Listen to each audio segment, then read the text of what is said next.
Hello and welcome to Shoot the Breeze. After the Scotland-Croatia game, we have myself, Andy Smith, Tom Brogan, Adam McNelis and Tony Jameson with us. So thank you for joining us, guys. Who wants to start with that pile of rubbish? Anybody? I just think the tone was set with the nature of how we lost the first goal. As I said there, just the chat building up to it. I think to not win to stop the cross and then from there win that high ball and then not deal with, I think it was 5 Scotland players round the boy that scored, and I just thought, nah, it's not looking good for there. I was really surprised when McGregor got the equaliser. So what did we all think before the game? Did we all believe? Did we all think that we had a chance, or this was going to be our time? I mean, from my point of view, I thought after the England game we'd should have built up enough confidence to go into this game believing that we could do it. But let's be honest, right? I think if anyone had offered us 2 points at the start of the tournament, deep down, we probably would have taken it. Like, I couldn't really see us getting a win against Croatia. I mean, like, no matter how bad they were against England, like, this is still a team that was in the World Cup final. Like, they're a good team. They're like, I mean, look at Modric, Ballon d'Or winner. It doesn't become a crap player overnight, right? Like, and I completely get Adam's point. Like, it just, once the first goal went in, it felt like that numbing sense of inevitability. Like what we had against the Czechs, like, we were playing. We the first 5-10 minutes we were pressing, like we looked up for it. Then we started to sit back, and you're like, why are we sitting back? Like, we've got to go for this. And then we get sucker punched, for want of a better phrase, I suppose. And then you're right, we get a goal back just before half time. I said to my wife, I was like, I think we've actually scored at the wrong time here. Like, there's not enough time to build on that momentum, like to do anything with it. Like, the crowd were going again. Yeah. And it was like 2 minutes, and then it came back out in the second half, and it was like, all right, what now? And then, it happens again, and then it happens again, and we've been here before. Yeah. Yeah, so I certainly think the pattern of the play, the first and second half, were the same. I thought we started well both halves, and then we let them start dictating the play through the midfield. Modric, I couldn't believe it, especially in the second half. There was a couple of times they were going about how Modric was going to tire and how his legs looked tired, and it's like, no, he's not. He's not running about to get tired. He's so clever in what he does, and he doesn't have to do it. He slows the game down. He lets other people, he still puts in a shift, but he doesn't put in a shift enough that it'll tire him out and it'll affect his play. He could have played that whole game absolutely to the same standard and the same level that he played throughout it, absolutely. But I just thought we gave them too much space in the midfield.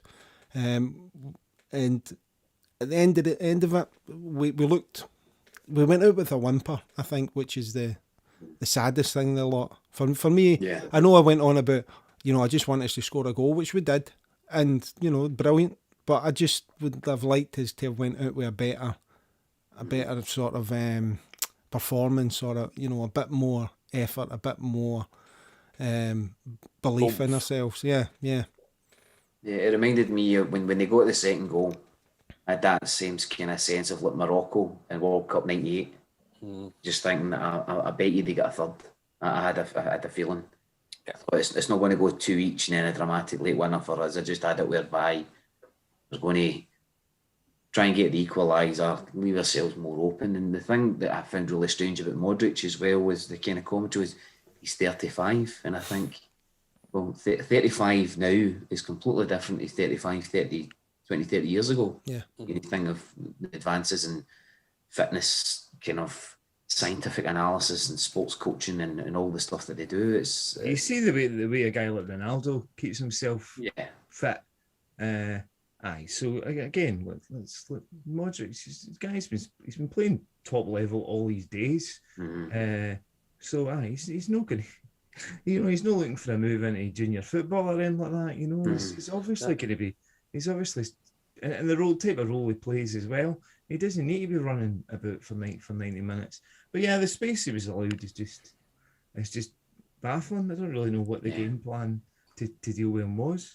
I mean, the thing is, it's not like he's played 5 games for Real Madrid either. This is like he's integral to the Real Madrid side. So you're saying there he's 35, like he's still 35 and at the top of his game. Like, so yeah, anyone who's going, oh, he's 35 and done, you're like, really? Do you watch any football at all? Like, this is a guy who he's going to be playing, he's 42 and he's still going to be like head and shoulders above everybody. You know, it's just, absolutely. He's just the nature of how he is. Yeah. I mean, a guy who could be playing to that age if he wants. I mean, you just look at his. I mean, I looked at his goal and I just looked at the replay and I thought, just the way he makes space, because surely the player, there's got to be, you know, Steve Clark's got to be saying to the players, get close to Modric, don't let him dictate the play too much. And you just look, he just keeps dropping in unassumingly into positions, and you think, can nobody see that? Can nobody see that Modric is in this big bit of space now that they've just made for themselves? And it's if there's one player on the park that you want to keep an eye on, and you want to make sure that, you know, as soon as the ball sort of comes anywhere near him, you're trying to close him down. It's Modric, and, you know, listen, we've been. He's a world-class player. There's absolutely no doubt about that. So I don't know why they're so surprised about it. I mean, there's that thing when people say, like, you know, the best players just stand still, like, and just space just happens around them. Like, you know, it's like, it's one thing to be chasing the ball and move to create your space, but if you've got enough confidence in your own ability, just stand still, let everyone else move around you and create the space for you to then do your magic. And there's only Modric scores that goal on that pitch. Nobody else is going to take a shot with the outside of his foot and just ping it like he does. Like, you know what I mean? He's a cut above everyone else. So what did we think, players wise? Who do we think up past marks? Who are we David going Marshall, without a doubt. Yeah, a couple of good saves from. Marshall. David Marshall saved us more than once. Yeah. I thought Shea put another shift in. Who was that? Sorry. Shea puts another shift in for me. I think Shea Adams does really well up top. And I think him and Dykes, I've said this to a few people, I think him and Dykes need someone like Nisbet, and they need to be a three. Like, Dykes is your muscle. Chea's your muscle. Dykes is like doing a bit of movement, but then you need someone who's going to run into those little pockets of space. And it'd be interesting to see a three going forward, maybe, because otherwise we're relying on late runs from like a McGinn or something, maybe just to try and get in behind. So, yeah, I thought they did as good as they could do up top, to be honest.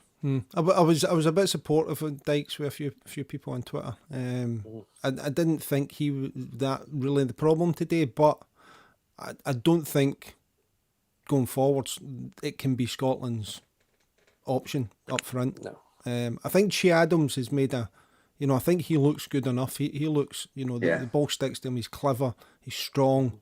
He's intelligent around the ball. I think he's got a place. And listen, we're not blessed with the options, but I just think we have to, try and think of what else can we do up there. Who else can we get? Because Dykes for me certainly wasn't the problem today. But I don't know that he's the long-term solution. Yeah. But just a kind of side mention, I've not seen a lot of the boy Patterson, the Rangers right back, but when he came on, I thought he looked comfortable. He didn't look fazed by it at all. I know the game was winding down and what have you, but I thought he looked quite tidy. But just when you said who gets pass marks, the one guy who drove me crazy was Armstrong. Yeah, I thought he was absolutely dreadful. And actually, in the kind of stramash at the end of the England game, he almost inadvertently played the ball further into danger away from Marshall, kind of thing. I just for a guy I think he's a good passer of the ball. He's good at shooting. He's fit as a fiddle. I thought he's really poor this tournament in the game time that he's had. Yeah, I think you could have swapped him out for Fraser quite easily at the start of the game. I think Fraser may have given a tiny bit different. Like, I mean, like Armstrong. But the thing with Armstrong, he put a couple of decent balls in, but then there's other times when his passes is like neither here nor there, and you're like, come on, like we can't afford to carry players like at this level. Like, we need to be having guys who are busting a gut. And I think when Fraser came on, he was desperate to impress, and like he did that. There's a nice little bit where he sort of like forced himself on the ball at the halfway line and drove forward, and he got his shot away, and fine, it didn't go in, but it was a sense of urgency which I think we were lacking from Armstrong. So yeah, I would have maybe liked to have seen Fraser start rather than Armstrong personally. What about you, Tom? What's your thoughts on it? My thoughts on, I mean, I thought the composure that we had on Friday night was just missing. somehow, and there seem to be periods where you're like, that's one of your good players on the ball, and oh no, he's passed to somebody who's no as good, kind of thing. You could clearly see with 3 or 4 players who were class, but just everybody was up to the same sort of level as McGinn and Robertson and Tierney. And it just always seemed to be we just weren't getting the right ball in. It just seemed to be falling short when we were knocking it up front. And Dykes is putting in a shift, but he's maybe just not doing exactly what he needs to be doing. He wasn't winning enough in the air, wasn't he out muscling enough? Would you be expecting that for a guy like him? Yeah, so, I think one of the things we did in both the Czech Republic and the Croatia England games was we made chances, and I don't think we'd never really made chances tonight that I can think of.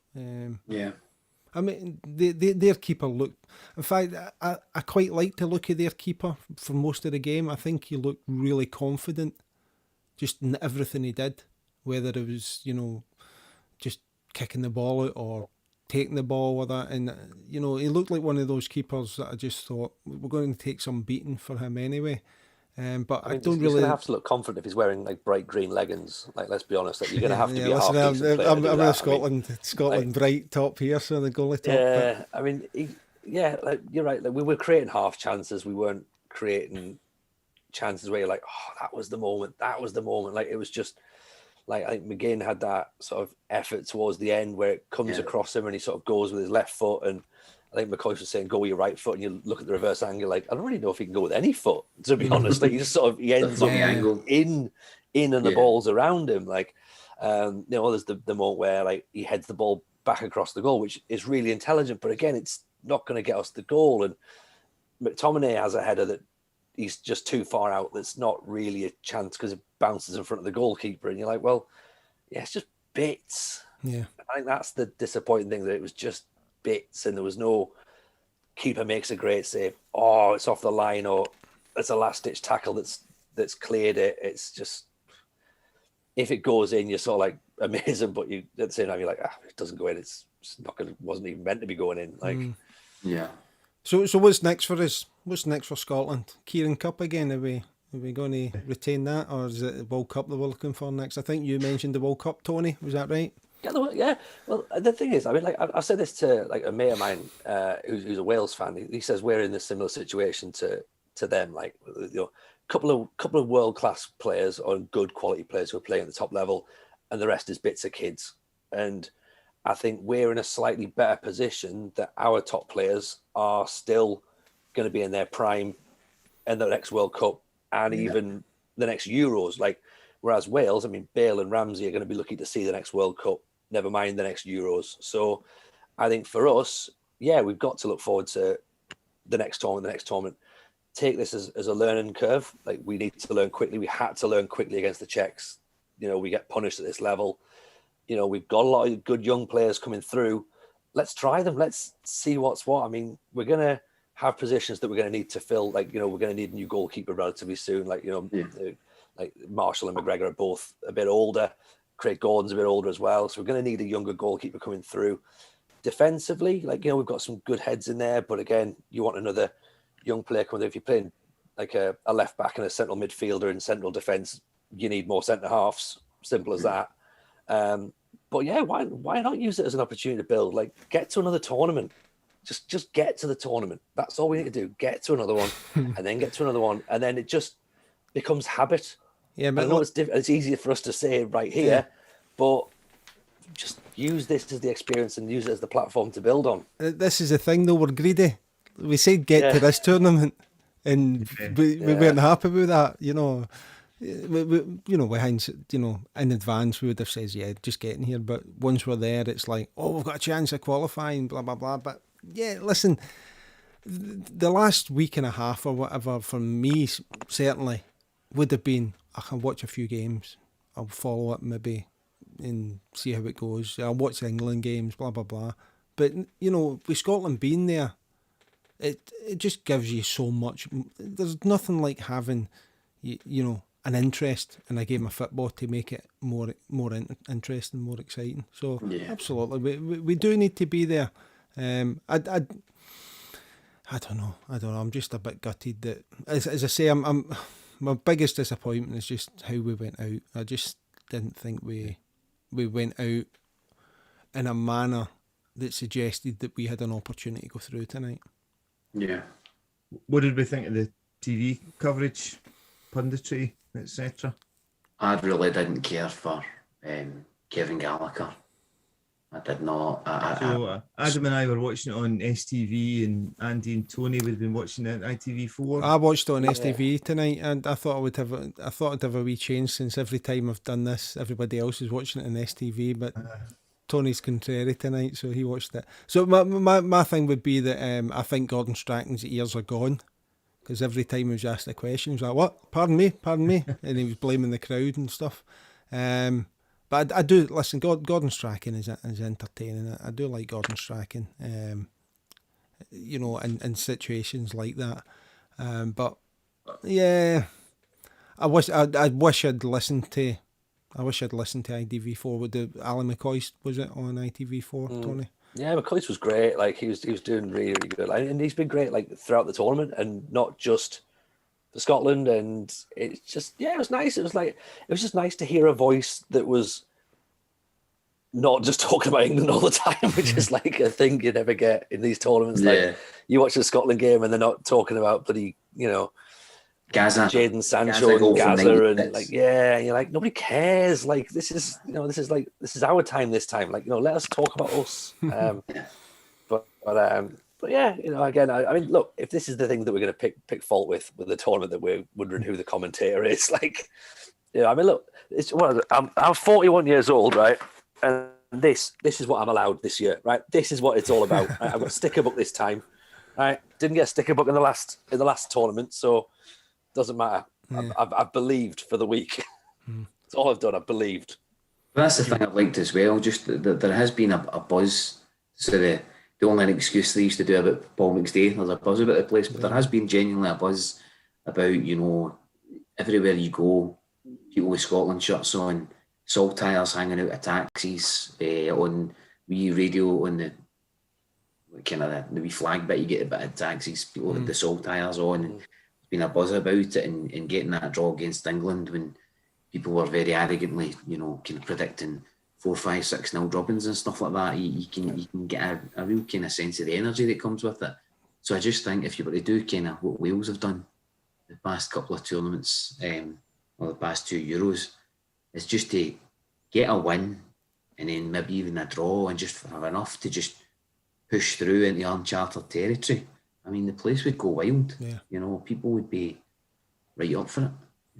I think like JD are the official kind of sports brand kind of dealers for the Scotland gear, and all you can get is either 5XL or extra small, because people are just buying, and that's I try to buy a nice tracky top and a couple of other things, and you get all excited, ready to click on it. And as I said, 5XL or extra small. I either need to lose a lot of weight or put a ton of it on. So, yeah, it's definitely uplifting. No matter what people who you get it from people who, like say, Joan Burney and all this sort of nonsense, people who don't get what football means to people. It can uplift. I'm going to say a nation, but obviously a nation of football supporters. But it can uplift people to such a degree that it's it's healthy. Obviously, it can bring them down as well. But I just think, I'd rather. I think, as you say, like Wales and stuff, they've been riding this wee sort of wave of goodwill in football and stuff like that. And good luck to them. I hope it continues. And I'd just like a wee bit. Just a wee bit. You're saying there, good for the kids, Yeah, like football drives it on. Like, I mean, I think it's Soccernomics. I think the book sort of explains that if you get into a tournament, then your nation does better economically. As Adam's just saying there, like, people are rushing out and buying anything with a Scotland badge on it now, like a kit, a tracksuit, a flag. Like, you try to tell me that like that's not boosted someone's bank balance somewhere. Like, we're generating a bit of money after the 18 months that we've had in the world. Yeah, just a little bit. I know it's only football, but just a little bit of positivity, just to take the edge off what we've all had, and like a little bit of escapism, I suppose, in a sense. It was nice to be part of it. And I think it would have been crap to watch it not there, I guess, like after everything that's gone on. Like, Yeah. the fact we've had to experience being there and we've enjoyed like a little buzz for like 10 days or whatever has been nice. But yeah, as I say, let's just make sure that at the next tournament we're there. Yeah. Like, and even if it is to make the numbers up, I don't care. Just let's go and learn and just sort of be one of the teams that people expect to be there, rather than Scotland's not here again. You know, I'd like to think of there's a video footage from during France '98, and it's the French World Cup squad, and there's a young wee boy with blonde hair and his pal, and the young boy is Griezmann that plays with Barcelona. And it's him getting like Barthez and Zidane and everyone in their prime signing autographs and getting photo opportunities with him and stuff like that. And I know obviously that's the very pinnacle of world football, but a bit of me thinks if you've got a couple of young boys that have maybe been lucky enough to either get a game, get to Hampden the past couple of games or whatever, but if you just get a couple of wee boys that just go like that, this is what it's all about, you know, to see boys that look like them and talk like them. Yeah. And the tournaments and go, well, I want to do that. And obviously with Scotland will go, well, I'd want to do that and better that. You know, that it can sow the seeds of positivity and self-belief in our game, because I think even ourselves, you know, the English or whoever will be quick to get the boot in, but we do it to ourselves and talk down our own game, you know. So I think anything and everything that's positive, we need to celebrate and promote and respect, you know. Absolutely. It's easier for like you wee boys to dream when they've seen it, like, because otherwise, like, you know, if you've got a kid who's like sort of the last 20 years going, oh, if you grow up you can get to play for Scotland in a World Cup, and they go, no Scotland players playing World Cups, what are you on about? Like, at least now we can go, look, they go to tournaments, and you're like, oh, and that kid's inspired, as you say. If one or two kids get inspired to do something, then that's amazing. That's absolutely fantastic. I mentioned this after the England's first game against Croatia when they won, and it was like, even the half time, I was saying, if this was me when I was wee, and this happened, if it was Scotland, you'd be outside or you'd be in the hallway playing football, you know, replaying bits of the game, and then after the game you'd be outside playing football and stuff like that. And you know, that's the thing that you're sort of mentioning there. But the benefit is that kids get the excitement of watching their team at a tournament, and what do? They want to go, they want to play, and they want to relive that, they want to dream that they're doing it as well. And if we're not there, yeah, absolutely, that's not going to happen. So, you know. And you know what as well, like, it really helps that we've got, for this tournament, we've got top quality players. Like, we've got Robbo, we've got Kieran Tierney, like, I know they played like down here, and McGinn plays down here, but like, these guys are at the top of their game. McTominay, like, it's not like you've got little lads looking at players who are just either low level championship players or like sort of low level, you know, SPL or Scottish Championship players. Like, these good guys like that are playing at the top level. So again, they can take that from that as well and go like, oh, like, he's from the same town as I am, and he's gone all the way up to that level. Like, I could be him. I could be him in the future, and it gives them something to aim for. Yeah. Right, so lads, let's lift it a wee bit here and move away from the football. What's going on with yourselves at the moment? Adam, we'll start with you. What are you working on at the moment? Anything new? Yeah, I'm working on a collection of short stories. I've been working on it for quite some time now, but it's kind of similar to Scotland squad. I'm kind of one or two steps forward and a few steps back, just substantially, you know. Young family and get the day job and all the rest of it. So yeah, just trying to balance it all and what have you. But yeah, just still working through that when I can, and hopefully have a bit more news about it in the coming months. So, is it any sort of dates of that, or is nothing set in stone? No, it's something's come up that might kind of delay it slightly, but no, just end of the year, start of the year at the latest. I should have something more solid to promote, but it's just an opportunity I was approached about to write a collection of short stories. So it's exciting and it's interesting, and I just need to just need to deliver something. Things will be are publishing, you know. But no, it's like any of these things. It's just you feel as though you're going mad most nights when you're when you're doing it, just trying to put it together. But no, we'll get there, I'm sure, sooner rather than later. Yeah, definitely keep us updated, and we'll let our followers and that know about anything that comes with that. Tony, what about yourself? What's going on in the world of Football Manager? So I think last time we spoke, we just started Football Manager Therapy podcast, which is probably coming up to about a year old now, I think. So that's still ticking along quite nicely. That's how every week myself and my colleague Matt do that one. He's the Wales fan that we talked about early on. So he's pretty happy with how things are going with the tournament. We're doing some Euros episodes as well for Patreon, which are kind of keeping us nice and busy. And then I sort of do bits of YouTube stuff as well, Football Manager, but I've started and branched off into Twitch instead, which is now much more me, I think, than YouTube. YouTube's still there, but I think Twitch is a bit more me. So I stream there Wednesdays and Sunday nights, twitch.tv/Tony Jameson FM.